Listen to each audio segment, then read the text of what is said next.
నమస్కారం, welcome to BTG news. Trump board of piece ఒప్పందాన్ని Britain దూరం. దావోస్ లో షాక్ ఇచ్చిన వైవెట్ కూపర్. స్విట్జర్లాండ్ లోని దావోస్ లో జరుగుతున్న వరల్డ్ ఎకనామిక్ ఫోరం సదస్సు ఒక కీలక పరిణామానికి వేదికైంది. అమెరికా అధ్యక్షుడు డొనాల్డ్ ట్రంప్ అత్యంత ప్రతిష్టాత్మకంగా భావిస్తున్న బోర్డ్ ఆఫ్ పీస్ ఒప్పందంపై సంతకం చేసేందుకు బ్రిటన్ నిరాకరించింది. రష్యా అధ్యక్షుడు వ్లాదిమిర్ పుతిన్ ను భాగస్వామిని చేయడంపై బ్రిటన్ తీవ్ర అభ్యంతరం వ్యక్తం చేస్తుంది. ఆ దేశ విదేశాంగ మంత్రి వైవెట్ కూపర్ ఈ నిర్ణయాన్ని అధికారికంగా ప్రకటించి ట్రంప్ బృందానికి షాక్ ఇచ్చారు. లండన్ లో చైనా నిర్మించ తలపెట్టిన భారీ రాయబార కార్యాలయానికి పచ్చ జెండా ఊపిన బ్రిటన్ ప్రధాని కీర్ స్టార్మర్. లండన్ లోని చారిత్రాత్మక రాయల్ మింట్ కోర్ట్ ప్రాంతంలో భారీ రాయబార కార్యాలయ భవనాన్ని చైనా నిర్మించనుంది. 2018లో ఈ స్థలాన్ని చైనా కొనుగోలు చేసినప్పటికీ స్థానిక టవర్ హామ్లెట్స్ కౌన్సిల్ భద్రతా నిరసనల దృష్ట్యా దీనిని తిరస్కరించింది. అయితే స్టార్మర్ ప్రభుత్వం ఈ నిర్ణయాన్ని తమ చేతుల్లోనికి తీసుకొని జాతీయ ప్రాముఖ్యత కలిగిన అంశంగా పరిగణించి అనుమతులు మంజూరు చేసింది. దాదాపు 20,000 చదరపు మీటర్ల విస్తీర్ణంలో ఐరోపాలోనే చైనాకు అతిపెద్ద దౌత్య కేంద్రంగా ఇది అవతరించింది.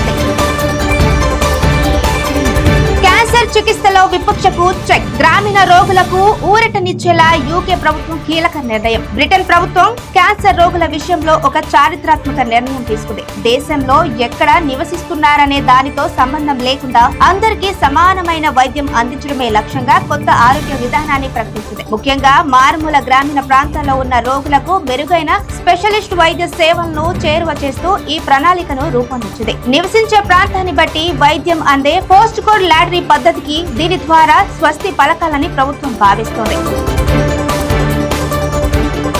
బ్రిటన్ విద్యా వ్యవస్థలో సరికొత్త మార్పు. తరగతి గదిలో టెక్నాలజీ విప్లవం. పాఠశాలలో కృత్రిమ మేధ ఏఐ వాడకాన్ని పెంచేందుకు ఆ దేశ విద్యాశాఖ మంత్రి బిడ్జెట్ ఫిలిప్సన్ కీలక నిర్ణయం తీసుకున్నారు. ఇందుకోసం ప్రభుత్వం ఏకంగా 23 మిలియన్ పౌండ్ల పెట్టుబడిని ప్రకటించింది. ప్రస్తుతం బ్రిటన్ లోని పాఠశాలలో ప్రయోగాత్మకంగా సాగుతున్న ఏఐ ఎడ్టెక్ కార్యక్రమాన్ని దేశ వ్యాప్తంగా విస్తరించాలని ప్రభుత్వం భావిస్తోంది. ఈ భారీ నిధులతో ప్రత్యేకమైన ఏఐ నమూనాలను అభివృద్ధి చేస్తారు. ఇవి కేవలం సాధారణ యంత్రాల్లా కాకుండా ఆయా తరగతులకు అవసరమైన పాఠ్యాంశాల ప్రకారం పనిచేస్తాయి.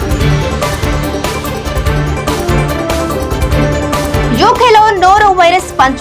60% పెరిగిన కేసులు. ప్రజలకు ఆరోగ్య శాఖ హెచ్చరిక. బ్రిటన్ వ్యాప్తంగా నోరో వైరస్ తీవ్రంగా వ్యాపిస్తోంది. గడిచిన కొద్ది రోజుల్లోనే ఈ కేసుల సంఖ్య ఏకంగా 60% పెరిగినట్లు United Kingdom health security agency వెల్లడించింది. చలికాలం పతాక స్థాయికి చేరడంతో వైరస్ విజృంభిస్తోంది. అప్రమత్తంగా ఉండాలని అధికారులు పౌరులను హెచ్చరించారు. చేతుల శుభ్రత విషయంలో జాగ్రత్తగా ఉండాలని, సబ్బుతో తరచుగా చేతులు కడుక్కోవడం వల్ల వైరస్ వ్యాప్తిని అరికట్టవచ్చునని నిపుణులు చెబుతున్నారు.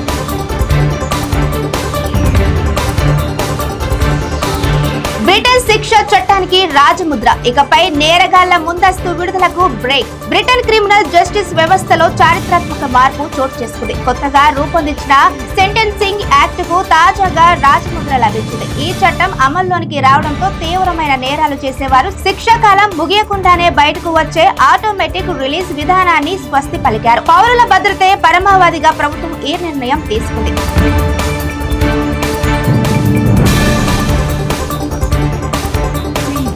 దివంగత రాణి ఎలిజబెత్ స్మారక చిహ్నం 2026 నాటికి తుది రూపం. లండన్ లోని బంకింగ్హామ్ ప్యాలెస్ సమీపంలోని సెయింట్ జేమ్స్ పార్క్ లో ఈ స్మారక చిహ్నాన్ని ఏర్పాటు చేస్తున్నారు. 2026 రాణి 100వ జయంతి సందర్భంగా దీన్ని ఆవిష్కరించనున్నారు. ఈ ప్రాజెక్ట్ లో కరెన్ న్యూమాన్ ప్రధాన శిల్పాన్ని రూపొందిస్తుండగా మార్టిన్ జెన్సింగ్స్ రాణి గారి ప్రధాన విగ్రహాన్ని తయారు చేస్తున్నారు. రాణి 70 ఏళ్ల సుదీర్ఘ పాలనను, ఆమెకు ప్రకృతిపై ఉన్న మక్కువను గౌరవిస్తూ ఈ ప్రాంతాన్ని తీర్చిదిద్దనున్నారు. గల్ఫ్ కు చేరిన బ్రిటన్ యుద్ధ విమానాలు. రక్షణ రంగంలో కొత్త అడుగు. మధ్య ప్రాచ్యంలో పెరుగుతున్న ఉద్రిక్తల దృష్ట్యా గల్ఫ్ ప్రాంత రక్షణను బలోపేతం చేసేందుకు బ్రిటన్ కీలక అడుగు వేసింది. బ్రిటన్ రాయల్ ఎయిర్ ఫోర్స్ కు చెందిన సంయుక్త ట్రైఫూన్ స్క్వాడ్రన్ జనవరి 22, 2026 ఖాతరుకు చేరింది. ప్రాంతీయ భద్రతను కాపాడడమే లక్ష్యంగా ఈ యుద్ధ విమానాల మోహరింపు జరిగినట్లు బ్రిటన్ రక్షణ మంత్రిత్వ శాఖ అధికారికంగా ప్రకటించింది.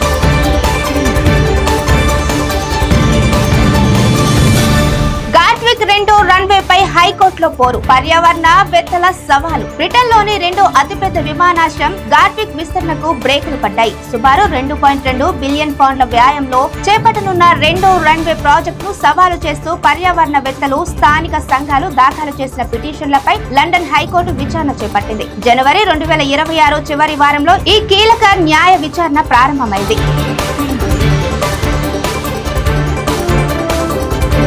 ఆక్స్ఫర్డ్ సివిల్లా విభాగాధిపతిగా విమ్ డెకాక్ నియామకం. ప్రపంచ ప్రఖ్యాత ఆక్స్ఫర్డ్ విశ్వవిద్యాలయం తమ సివిల్లా విభాగానికి కొత్త సారథిని ప్రకటించింది. ప్రతిష్టాత్మకమైన రీజియస్ ప్రొఫెసర్ ఆఫ్ సివిల్ లా పదవికి ప్రొఫెసర్ విమ్ డెకాక్ ఎంపికయ్యారు. ఈ మేరకు విశ్వవిద్యాలయ వర్గాలు అధికారిక ప్రకటన విడుదల చేశాయి. బ్రిటన్ రాజకుటుంబం ఆమోద ముద్ర వేసే ఈ పదవి విద్యారంగంలో అత్యున్నత గౌరవంగా భావిస్తున్నారు.